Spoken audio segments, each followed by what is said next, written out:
क्योंकि तुलसी हनी जो है उस पे आपको खुद तुलसी का एक फ्लेवर आ जाता है। तो रफीक सर ने पहले एक्सप्लेन किया कि मल्टीफ्लोरा हनी क्या है। मल्टीफ्लोरा हनी क्या होता है, इसमें जो हनी बीज होते हैं वो मल्टीपल फ्लावर्स से नेक्टर कलेक्ट करके ये मल्टीफ्लोरा हनी बनता है, और इसको ये और भी ज्यादा न्यूट्रिशियस बनाता है। तो हमें न्यूट्रिशन के लिए देख रहे हैं तो हमें ये मल्टीफ्लोरा हनी बहुत ही अच्छा यूजफुल है। और तुलसी हनी, तुलसी के गुणधर्म सबको पता है कि हम घर घर में तुलसी हर एक घर में होती है, हम उसका इस्तेमाल करते हैं। लेकिन तुलसी के साथ अगर हमें हनी मिलता है तो हमें हनी के भी प्रॉपर्टीज है, और ये जो हनी बेस है ना, ये तुलसी से नेक्टर कलेक्ट करके ये तुलसी हनी बनती है। तो इसके बेनिफिट्स हमें बहुत अच्छे मिलते हैं। तो तुलसी हनी हम एक थेरेपेटिक यूज और मेडिसिनल यूज के तौर पर कर सकते हैं। हनी का आज आज तक हम प्रयोग करते आ रहे हैं कि सर्दी बुखार खांसी ऐसी चीजें हैं तो हम उसका इस्तेमाल करते हैं। लेकिन अगर हम तुलसी हनी थेरेपेटिक और मेडिसिनल यूज पे ये करते हैं तो बहुत ही अच्छा इफेक्ट मिलेगा। तो अभी फायदे की तरफ जाते हैं हम। तुलसी हनी हम किस किस कंडीशन में यूज कर सकते हैं? रेस्पिरेटरी हेल्थ के लिए, मतलब हमारी जो लंग्स है, नेजल सिम्टम्स होते हैं, कुछ भी कंजेशन है, उसमें तुलसी हनी बहुत ही अच्छा इस्तेमाल होता है। तुलसी हनी हम थेरेपेटिक के लिए यूज कर सकते हैं। तुलसी हनी हम वेट लॉस के लिए भी यूज कर सकते हैं। क्योंकि जैसे तुलसी को तुलसी हनी और आयुर्वेद में जो इसको कहा गया है कि ये कफ को कम करती है। कफ मतलब सिर्फ सर्दी खांसी या जुकाम वाला कफ नहीं होता। कफ मतलब हमारे जो तीन दोष होते हैं ना, वात पित्त और कफ, ये जो तीन दोष होते हैं उसमें जो कफ होता है उसको ये कम करता है। जब कफ दोष बढ़ता है तो डिसीजेस आ जाती है अलग अलग, जैसे कि पीसीओडी आता है, ओबेसिटी आता है, लाइफस्टाइल डिसऑर्डर्स, थायराइड के पेशेंट्स होते हैं उनमें भी कफ की दुष्टि रहती है। तो इन कंडीशन में ये हनी हम एज अ मेडिसिनल या एज अ थेरेपेटिक यूज कर सकते हैं। और आपने खुद देखा होगा बहुत से लोगों को ऐसा सिम्टम्स दिखाई देते हैं, अगर वो खाना खा लेते हैं, खाने के बाद उनके गले में थ्रोट में ऐसा लगता है कि कुछ अटक गया है या फिर कुछ बलगम जैसा फील होता है उनके थ्रोट में। तो खाना खाने के बाद अगर आप हनी का एक चम्मच ले लेते हो ना, तो ये डाइजेशन के लिए भी बहुत अच्छा हेल्पफुल करता है। तो ऑलरेडी इसके प्रॉपर्टीज में डाइजेशन एक प्रॉपर्टी बताई ही गई है आयुर्वेद में। और एनर्जी लेवल्स भी ये बढ़ाता है, किसी को वीकनेस लग रही है तो उसकी एनर्जी लेवल्स भी बढ़ाता है। मल्टीफ्लोरा हनी में भी ऐसा है कि एक मल्टीपल फ्लावर्स का ये न्यूट्रिशन हमें हमारी तरफ मिलता है। नेचुरल एंटीऑक्सीडेंट है हनी। तो हनी के गुणधर्मों के लिए हमने देखा है कि स्किन केयर में जो डीआईवाई होते हैं ना, तो हनी बहुत लोग स्किन के ऊपर अप्लाई करते हैं। तो ये इसलिए अप्लाई करते हैं कि इसमें ऐसी प्रॉपर्टी है कि ये नए टिश्यू बनाती है, टिश्यू रीजनरेशन की प्रॉपर्टीज है इसमें। अगर किसी को मतलब कुछ भी इंजरी है, जला है, कटा है, या फिर एजिंग प्रोसेस जल्दी हो रही है, तो इन केसेस में ये एंटी एजिंग जैसा भी काम करता है। और ये हार्ट के लिए भी बहुत उपयुक्त है। तो हमारे हनी का मेन प्यूरिटी कैसे हम जानते हैं कि रिएक्शन हनी की प्यूरिटी, एक तो ये अनहीटेड है और अनप्रोसेस्ड है। हनी कभी भी अनहीटेड ही होना चाहिए। आयुर्वेदा में ऐसा कहा है कि अगर हम हनी बिना गर्म किए अगर खाते हैं तभी वो उपयुक्त है। अगर हनी का टेम्परेचर एक स्पेसिफिक टेम्परेचर से आगे जाता है तब ये एक पॉइजनस सब्सटेंस बनाता है, जिसकी वजह से वो कैंसरोजेनिक इफेक्ट देता है, मतलब आगे जाके कैंसरस सेल्स हो जाती है। तो कभी कभी लोग ऐसा हो जाता है अडल्ट्रेटेड या फिर कुछ प्योर हनी नहीं मिलता मार्केट में, तब वो लोग उसको हीट कर देते हैं क्योंकि उसका मॉइस्चर कंटेंट उनको कम करना होता है इसकी वजह से। लेकिन हमारा हनी जो अनहीटेड है, अनप्रोसेस्ड है, रॉ, जैसा हमें बताया गया है कि हनी ये प्योर हनी ऐसे ही कंज्यूम करना चाहिए वैसे बताया। और दूसरी बात है उसका पोलन काउंट। पोलन काउंट पे डिपेंड करता है कि हनी कितना न्यूट्रिशियस है। तो पोलन काउंट हमारा 9500 भी 500 भी से भी ज्यादा है, मतलब ये और न्यूट्रिशियस है। और एचएमएफ आपको ये स्क्रीन पे दिख रहा है। एचएमएफ लेवल क्या होता है, अगर हनी अनहीटेड है तो ये एचएमएफ लेवल बिलो 40 होता है।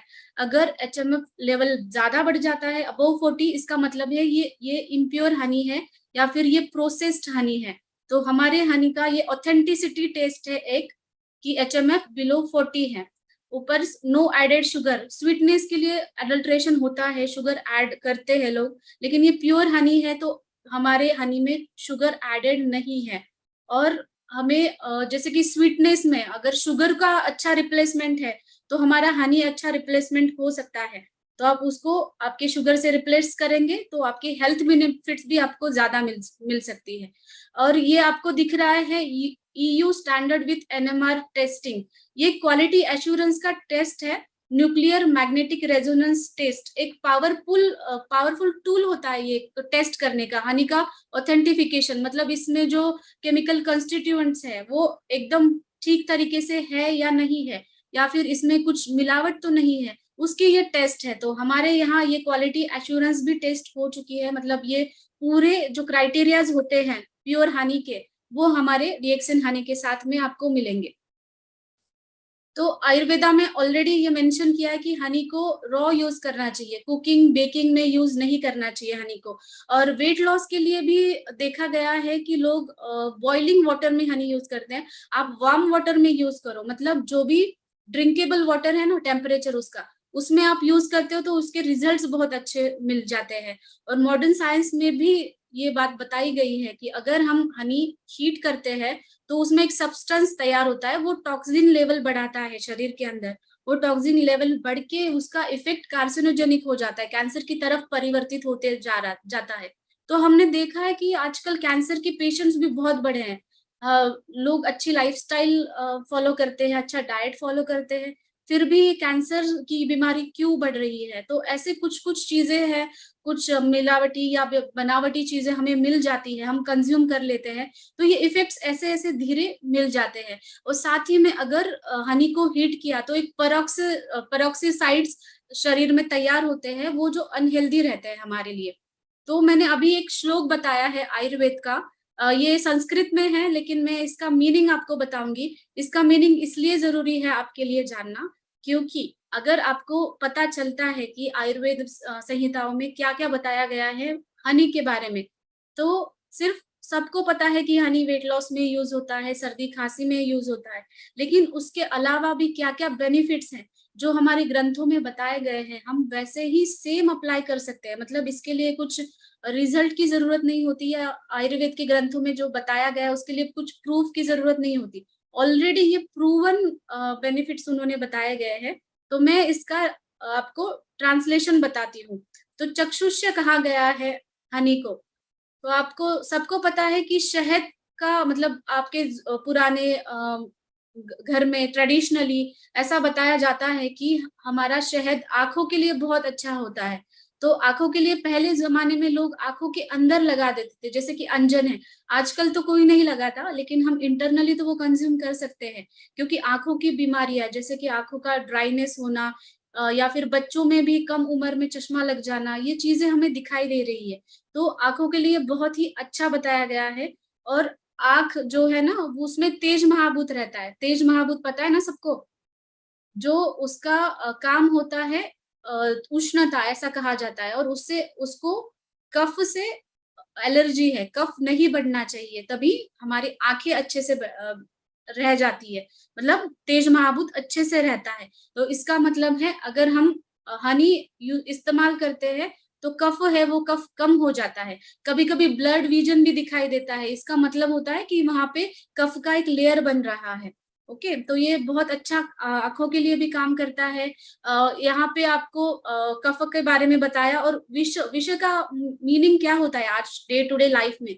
विष मतलब जो भी टॉक्सिसिटी हमारे शरीर के अंदर बढ़ रही है, मे बी वो केमिकल प्रोसेसिंग से होगी या फिर बायोलॉजिकल प्रोसेसिंग से होगी। हमारे शरीर में जो हार्मोन्स एंजाइम्स जो भी बनते हैं उसके प्रोसेसिंग से भी टॉक्सिसिटी बढ़ती है, या फिर रूटीन लाइफस्टाइल डाइटरी फैक्टर्स उससे भी टॉक्सिसिटी शरीर में विषारी तत्व बढ़ जाते हैं। तो ये कम करने का काम भी आ, हमारा हनी करेगा। इदमा हिदमा इसका मतलब है हिचकी, जिनको बार बार हिचकी आती है, खाने के बीच में भी हिचकी आती है, तो उनको ये ज्यादा इफेक्टिव रहेगा। और ये नेक्स्ट लाइन में आपको आपके सबका फेवरेट क्वेश्चन का आंसर है। यहाँ पे बताया गया है मेह।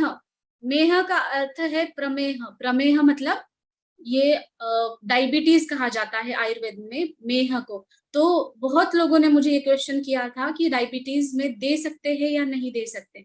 तो यहाँ पे डायरेक्टली मेंशन किया है, अगर प्योर हनी है तो ये डायबिटीज में बहुत अच्छा काम करेगा, क्योंकि आजकल के लाइफस्टाइल में जो प्रमेह दिख रहा है अकॉर्डिंग टू आयुर्वेदा, वो कफज प्रमेह जिसको हम डायबिटीज कहते हैं।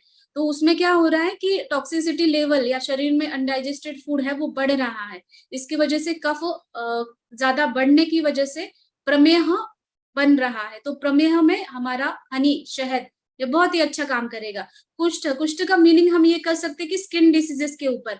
तो स्किन डिसीजेस के ऊपर ये इसलिए काम करता है कि ये हमारे टिश्यू रीजनरेशन अच्छे से बनता है, कोलेजन के ऊपर काम करता है, इसकी वजह से हर एक स्किन डिसीजेस के ऊपर आप इंटरनली भी यूज करते हो तो ये बहुत अच्छा इफेक्ट देता है। श्वास कास मतलब जिसको सर्दी, अस्थमा या फिर खांसी, इन चीजों में इस्तेमाल होता है। व्रण शोधन बताया गया है, व्रण रोपण। व्रण रोपण और व्रण रोपण का मीनिंग ये है कि ये हमारे हीलिंग पावर है वो बहुत अच्छी है। कहीं पे भी अगर इंजुरी है या फिर कुछ कटा जला हो, वहां पे हीलिंग बहुत अच्छे से होती है। पुराने लोग वो जहाँ पे कटा जला हो वहां से ऊपर से भी अप्लाई करते थे, लेकिन आप इंटरनली भी यूज करते हो ना तो वो हीलिंग जल्दी से हो जाती है। अगर आपके पेट में भी अल्सर है तो उसका भी हीलिंग ये अच्छा करेगा। संधान का मतलब है टूटे हुए को जोड़ना, मतलब फ्रैक्चर के केस में अगर हड्डी आपकी टूटी हुई है तो उसका जोड़ने का काम ये हनी करेगा। और नीचे ये श्लोक दिया गया है कि उष्ण हनी लेने से क्या क्या हानिकारक हो सकती है, मतलब उष्ण हनी बिल्कुल भी अच्छा नहीं है बॉडी के लिए, जो हमारा हनी है जो अनप्रोसेस्ड है। तो ये तुलसी हनी और मल्टीफ्लोरा हनी के एमआरपी, डीपी, पीवी और एसवी आपको स्क्रीन पे दिख रहे हैं, आप उसको देख सकते हैं। तो हनी का इस्तेमाल आप नॉर्मल वाटर में या फिर ल्यूकवार्म वाटर में कर सकते हैं, या सिर्फ बच्चों को ऐसे ही दे सकते हैं खाने के बाद, खाने से पहले। हनी का कुछ लिमिटेड डोज नहीं है, आप कितना भी दे सकते हो। तो मल्टीफ्लोरा हनी आप जनरल यूज के लिए दे सकते हैं, और तुलसी हनी थेरेपेटिक यूज के लिए दे सकते हैं। ओके।